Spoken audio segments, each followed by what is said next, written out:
and thank you for joining me. I'm Fisher Brinkley, Communications Director for the North Carolina Medical Board, and this is MedBoard Matters. This is a special episode of MedBoard Matters because it's our birthday. The month of September marks 1 full year of podcast episodes, and we thought it appropriate to pause and observe that milestone. Let's face it, many podcasts don't make it. So we at NCMB are pretty pleased that we're still here, producing episodes that we hope and believe have value for patients and medical professionals alike. That's not to say that things have worked out exactly as we expected, but does anything? When we started out, we had a plan. It was pretty simple. We were going to use the podcast to focus on the mission and responsibilities of the medical board. The work this organization does touches the lives of pretty much every person in the state. The trouble is, hardly anyone knows that, or even knows what the North Carolina Medical Board is. Through the podcast, we plan to take the complicated work of the board and break it into small, easy-to-understand pieces.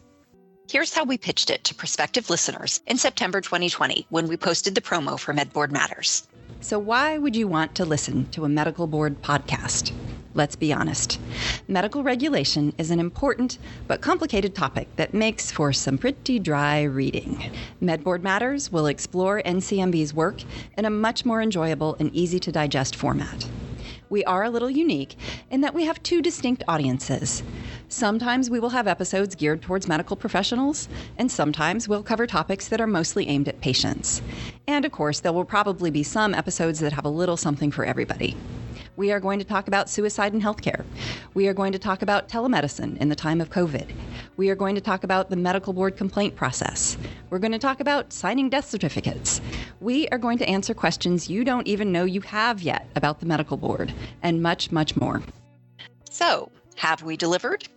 I think the answer is a resounding yes, and I'll tell you why over the next 15 minutes as I share some thoughts about what we've learned in our first year and where we're headed next with this endeavor. So grab a coffee or your beverage of choice and join me as I reflect on year 1 of MedBoard Matters.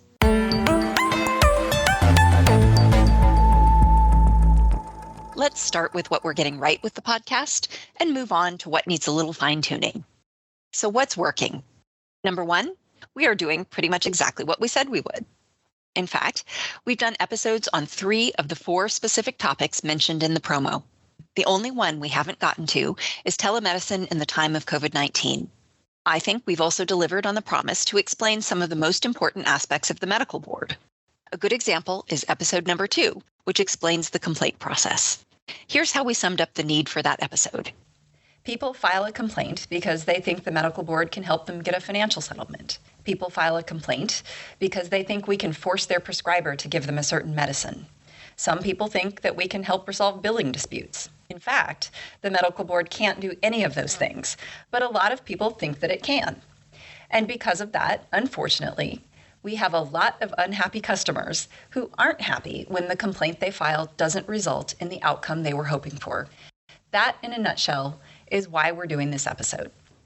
More recently, we did an episode on NCMB's online Look Up a Doctor or PA search tool, which is the most used resource on our website. I've had staff members tell me that they've used these explanatory episodes to help train new medical board employees. They're that helpful at getting someone up to speed on these NCMB basics. And I have to say, we've only just scratched the surface with medical board content. We have an almost endless supply of ideas without even looking outside our organization, which is pretty awesome. Another way that we are incredibly fortunate is that we have an amazing professional staff to draw from to help explain the board's work. It's great to have such a deep bench. We have a lot more medical board essentials to cover in the coming year, so stay tuned. Number 2, we've been consistent. Many podcasts struggle to post episodes on schedule, or even at all. On average, podcasts just sort of fade away after 6 or 7 episodes. Well, we said we would post new content at least monthly, and we have done so faithfully for the last year. An episode may have been posted on the last day of the month, but that still counts. Consistency is important for any podcast that wants to build a regular audience, which of course we do. People need to know the content is going to keep flowing or they won't stay subscribed. Number 3, we have been nimble. When we started out with MedBoard Matters, we had a good list of episode topics, but we also knew that we wanted to be able to respond to current events and important developments in medicine. And we've done that. In fact, about half of our episodes to date were not on our starter list of topics, but rather in response to something going on in the world. A prime example of this is COVID-19 vaccination. When the state started its vaccine rollout in late December and early January, we had the idea to do an episode on how NCMB licensees could help. We requested an interview with NCDHHS Secretary Dr. Mandy Cohen, who graciously accepted. The end result was a really timely episode that included content personalized to our audience. I just want to say thank you again. I know this has been a long year. I think everyone has felt like it has felt like 10 years in 1 year here. I know there's been a lot of personal sacrifices all over, and I'm so grateful to the healthcare community. We are so lucky here in North Carolina. We have fantastic clinicians who have stepped up in every way to help us respond to this crisis. And I'm so, so grateful. We'll get through this. I see that light. We're not at the end of the tunnel yet, but it's there. I'm excited. So just thanks for the help. I have to say, it was really cool to have something for listeners that they hadn't read or heard a dozen times before. Number 4, we sound really good. I want to give our little production team of 2 a pat on the back for pulling together a professional sounding podcast. First, I should say that neither I nor my partner in crime, Sylvia French-Hodges, had any prior experience with podcasting. So we had a steep learning curve. It has taken countless hours to make MedBoard Matters happen, from coming up with a podcast name, to figuring out platforms, to researching equipment, and of course, making sure that MedBoard Matters is listed with popular podcast services so people can find us. And I think we have done a nice job with production under especially challenging circumstances. With so many people working remotely due to COVID-19, most interviews have been done using video conferencing, which means we don't always get the best audio. I want to give a special shout out to Sylvia, who has worked tirelessly and uncomplainingly to figure out the logistics. She also quickly mastered sound editing and has just gotten better over time. And I'd be remiss if I didn't mention our host. That Fisher Brinkley really knows her stuff. Now let's move on to things that didn't go as well and some lessons learned. Number 1, feedback. At the end of every episode, we invite people to send their comments and questions to us at podcast@ncmedboard.org. Well, folks, we don't got mail. And we don't believe it's because those of you who are listening to MedBoard Matters don't have opinions. You're just holding out on us. So over the next year, you're going to hear me asking for your feedback even more frequently. We really want to know what you think so we can make the podcast even better for you. Number 2, we go to the expert interview well a lot. I almost didn't want to mention this as a negative because I think interviews are an interesting and efficient way to convey information. But when we started out with MedBoard Matters, we planned to try different ways to tell stories. For example, we really want to do a mailbag episode where we would answer listener questions.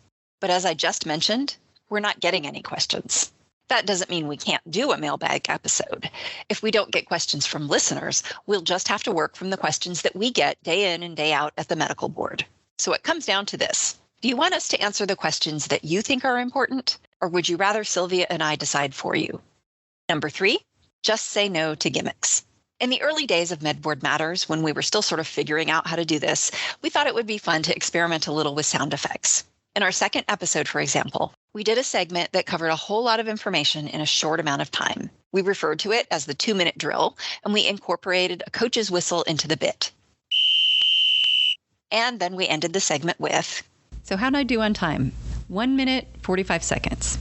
Not too bad. Cute, right? Now, I'm not sorry we did it, but I am glad that we realized early that cute is best in small doses. We haven't done anything like that since. Frankly, I think the topics we choose are meaty enough not to need the garnish. Number 4, avoid topics that are too niche.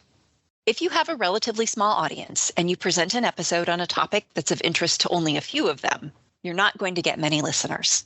We saw this with episode number 8, which discussed the clinician's obligation to sign death certificates. This is actually one of my favorite episodes to date because we were able to tell a story about how lack of a signed death certificate can cause needless pain and logistical nightmares for families. The idea for this episode was actually one of the first to go on our planning list because it's an issue that we at the North Carolina Medical Board have known about for years. And I thought the Oakley family's story was really poignant. We're not cattle. We're not numbers. We're not hearts. We're people. We are families. Even when somebody dies, they are human. If it was your father-in-law or your son or your daughter or your mom, how would it make you feel to know that one of your colleagues in your profession can't sign a death certificate properly? Amen. But when we checked the downloads, it just didn't attract many listeners. I'm not going to promise that we'll stay away from interesting stories if we think they need telling, but we are trying to be a bit more thoughtful in planning upcoming shows. We want to reach as many people as possible, and we realize that selecting topics that have broad appeal is our best chance to do that.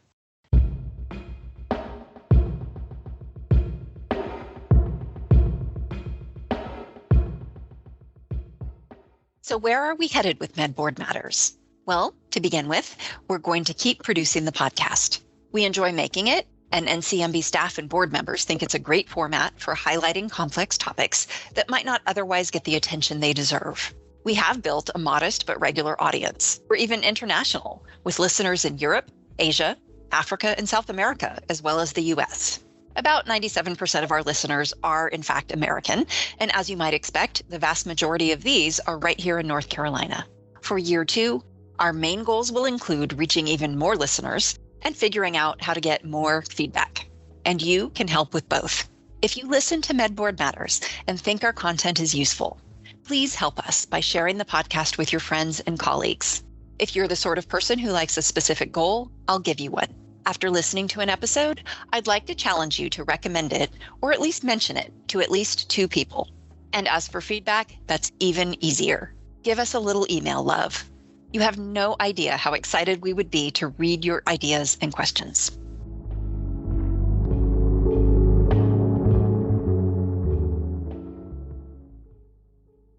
Well, that brings me to the end of our Year 1 retrospective episode. Thank you for joining me. I quite enjoyed looking in the rearview mirror, and I hope you did too. I'm going to take us out by counting down the top 5 MedBoard Matters episodes from Year 1. The number 5 episode, as measured by number of downloads, was our COVID-19 vaccine episode with Dr. Mandy Cohen.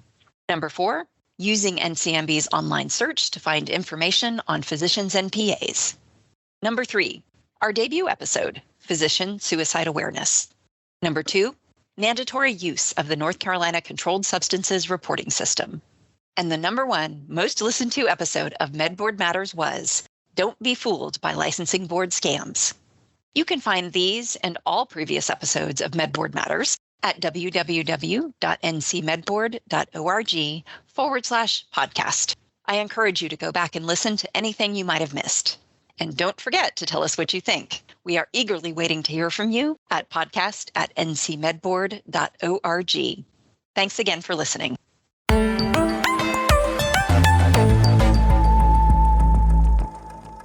This podcast is produced by the North Carolina Medical Board. The North Carolina Medical Board exists for the benefit and protection of the people of North Carolina.